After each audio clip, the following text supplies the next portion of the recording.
sino la mía. Sin ti mi voz no se oye, Señor. Tú eres el que habla en tu palabra. Úsame como vaso para poder expresar tu palabra con vehemencia, con denuedo, con claridad, Señor. Que tu unción imparta esta palabra a cada necesidad. En este día tú salves, Señor. Que tú libertes, tú sanes. Tú estimules, Señor, el caminar de aquel que está detenido, que está estancado. En este día, Señor, ayúdanos a ver, Señor, más allá de la situación y más allá de las realidades de este mundo, a ver como tú ves, a ver, Señor, más allá del horizonte en ti, por Cristo Jesús. Amén. Gloria. Buscamos nuestra Biblia en el Evangelio de Marcos. El Evangelio de Marcos, el capítulo 4. Esto es, yo decía, Señor, ayúdame y dame la palabra. Porque aquí muchos pastores, también pastoras, hay pastores en medio nuestro que yo sé que hay predicadores aquí, que yo sé, predicadoras que con mucho de nuevo podrían expresar esta palabra, que yo esté aquí en este día para cumplirme.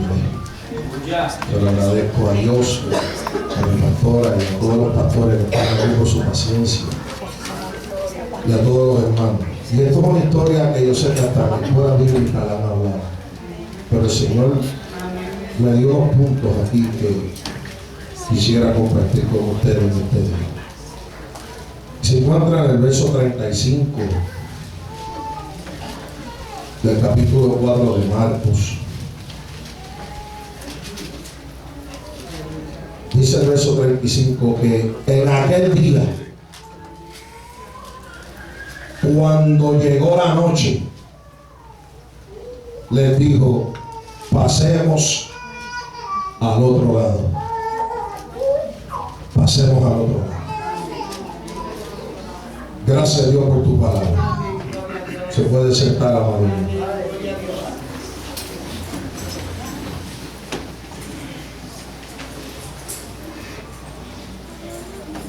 La Biblia dice claramente que en esta tierra somos peregrinos y advenedizos. Establece claramente que lo que un día comenzó nuestra vida va a continuar hacia la eternidad. Pero mientras estamos en este mundo y en este cuerpo, lo que tenemos es una transición, lo que tenemos es una trayectoria. Y me he dado cuenta, hermano, que una de las cosas más difíciles que se nos hace ser humano, incluso a los cristianos, es aprender a discernir y hacer ajustes en las transiciones de la vida. Porque las transiciones conllevan cambios, conllevan salir de lo acostumbrado, salir y hacer ajustes en áreas de nuestra vida que no nos gustaría hacer. Se camina en un proceso que a nosotros no nos gustan los procesos. A nosotros nos gustan las cosas rápidas. Jesucristo quiso darle una lección demasiado importante a sus discípulos. Y en este pasaje Dios nos va a dar esa lección a nosotros también. En ese primer verso que leímos, el verso 35, yo veo unas cuantas cosas. En ese primer verso dice: en aquel día. Significa que va a llegar un día en donde lo acostumbrado va a empezar a cambiar. Significa que en aquel día, no dice específicamente cuál día, dice que en aquel día hubo mover, hubo otro el proceso divino. En aquel día, y sigue diciendo, cuando llegó la noche les dijo. A mí me gusta esa parte, porque aun cuando llega ese día, hay palabra de Dios cuando llega la noche. Qué bueno saber que aún en la noche hay palabra de Dios. Qué bueno saber que en medio de las transiciones, en el momento menos esperado, hay palabra de Dios. Dice, cuando llegó la noche les digo. Él habló cuando llegó la noche. En aquel día, en el día donde iba a haber el cambio. Oye, yo no sé si Dios le está hablando a alguien aquí. Alabado sea el nombre de Jesús. Él les dijo una palabra de cambio y de transición. Pasemos al otro lado. Fíjese que en un día menos inesperado y en la hora oscura del día, en la hora donde todo el mundo cree que es hora de descanso, fue que él dio una palabra de reto.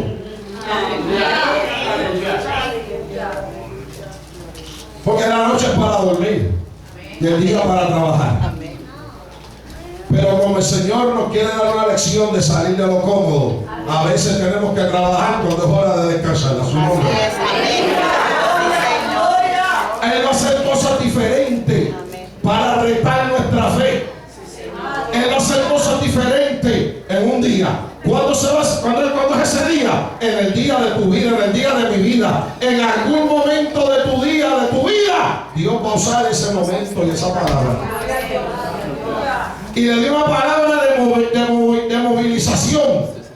Pasemos al otro lado. Ellos estaban a un lado de la orilla del mar de Tiberia y tenían que pasar al otro. Era parte de una transición para continuar el ministerio terrenal de Jesucristo. Cuando ellos llegan al otro lado de la ribera, lo primero que les sale es un hombre endemoniado de la tierra de Gadara. Significa que cuando él le dijo pasemos a este lado, al otro lado era parte de la agenda divina. Hay veces que nosotros no entendemos eso.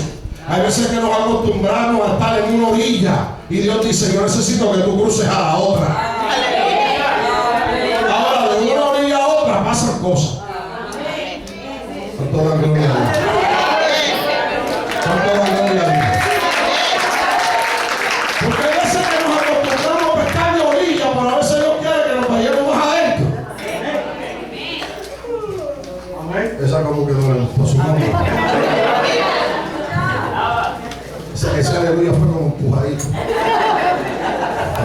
Estaba en el medio y en el corazón de su gira evangelística, sanando enfermos, enseñando las parábolas, enseñando acerca de lo que significa la iglesia y la vida del hombre, enseñanzas profundas. Estaba preparando el camino para alimentar a multitudes. Estaba en la flor de su ministerio, si pudiéramos así decir. Gloria a Dios. Eso es que voy a seguir predicando. Oigan, tienen uno aquí de un aplauso a Cristo.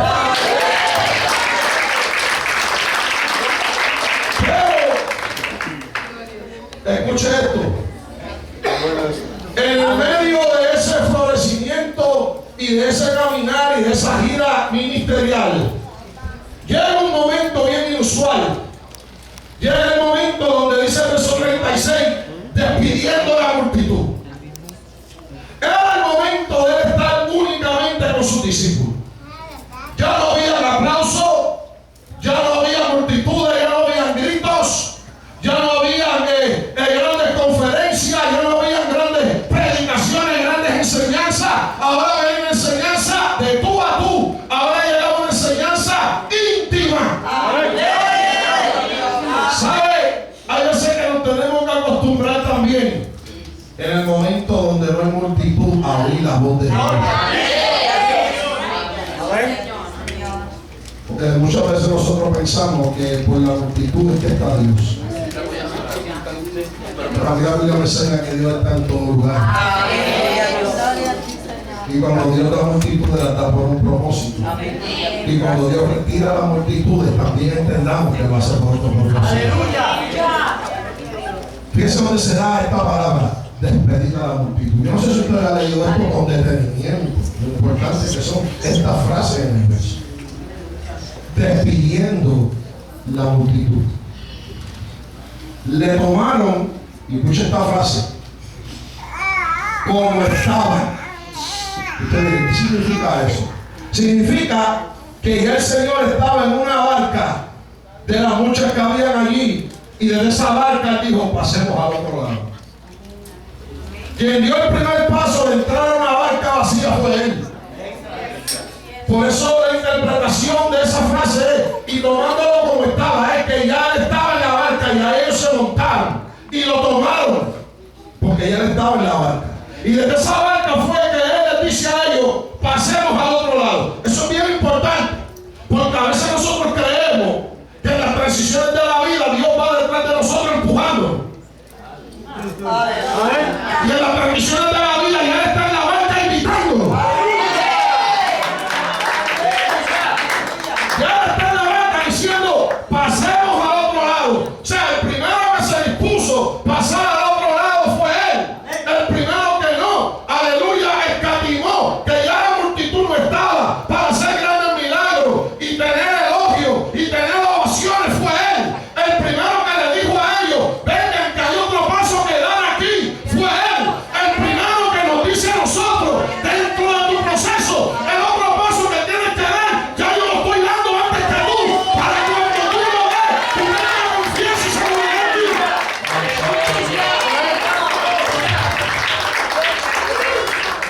Ay, Señor. Gloria a Dios. Señor, aleluya. Ya estaba en la barca. Gloria a Cristo. Había otras barcas y Él escogió una. Aleluya. Gloria a Dios. Oiga, eso es interesante. La mayoría de estos discípulos eran pescadores. Conocían el mar, conocían de navegación. Quizás usted diría, pero ¿y para qué 13 hombres en una barca sabían más barca? Porque cuando nosotros vamos a pasar al otro lado, hay que montarse en la barca correcta. No es porque yo sepa navegar, no es porque yo sepa remar, no es porque yo sepa de navegación, no es porque yo tengo un GPS, es porque yo quiero ir en la barca que va el maestro. Es que si yo voy a tomar el riesgo dentro de lo que compone mi humanidad, de oír un reto a la hora no esperada, de tener que tomar una decisión y un cambio a la hora menos indicada, menos cómoda para mí, y yo me quiero asegurar que en la barca que yo me monte esté el maestro conmigo. ¿Sabe lo que pasa? Es que muchas veces tomamos otra barca y le decimos, dale la tuya, Señor, que yo voy en la mía. Amén. Se le fue el gozo. Yo le dije que me iban a ver a mí en un ratito. Se lo advertí, no le estoy engañando. No, Señor, dale, yo te sigo. Tú eres mi luz. Tú eres, aleluya, mi norte. Dale, pero yo voy en la vida. Amén, amén. Por si acaso tú me detienes en el camino, yo seguir. Aleluya. Por si acaso no me va gustando la dirección que tú me llevas, yo miro para atrás. Amén, Señor, amén, aleluya. Por si acaso no amanece mientras remo y la noche me atemoriza, yo me voy a detener y voy a tirar el ancla. Aquí hay gente con el ancla tirada en el mar, estancado, que ya no quieren remar. Tienes que bajar para tu barco y montarte en el Señor. Porque yo mismo te voy a decir qué es lo que pasa en la barca del Señor. Amén, gracias, Señor. Amén, amén. Se levantó una gran tempestad. Pero fíjense la palabra que hay ahí en ese verso 37. Pero, cada vez que usted ve un pero en la Biblia, tiene algo importante. Así es. Amén. Póngase eso. Aleluya. Después de un pero viene algo que hay que atender. Pero se levantó una gran tempestad de viento. Amén, amén. ¿Quién controla el viento? El viento, cuando sopla a la velocidad necesaria, se llama brisa y acaricia. Aleluya. Pero cuando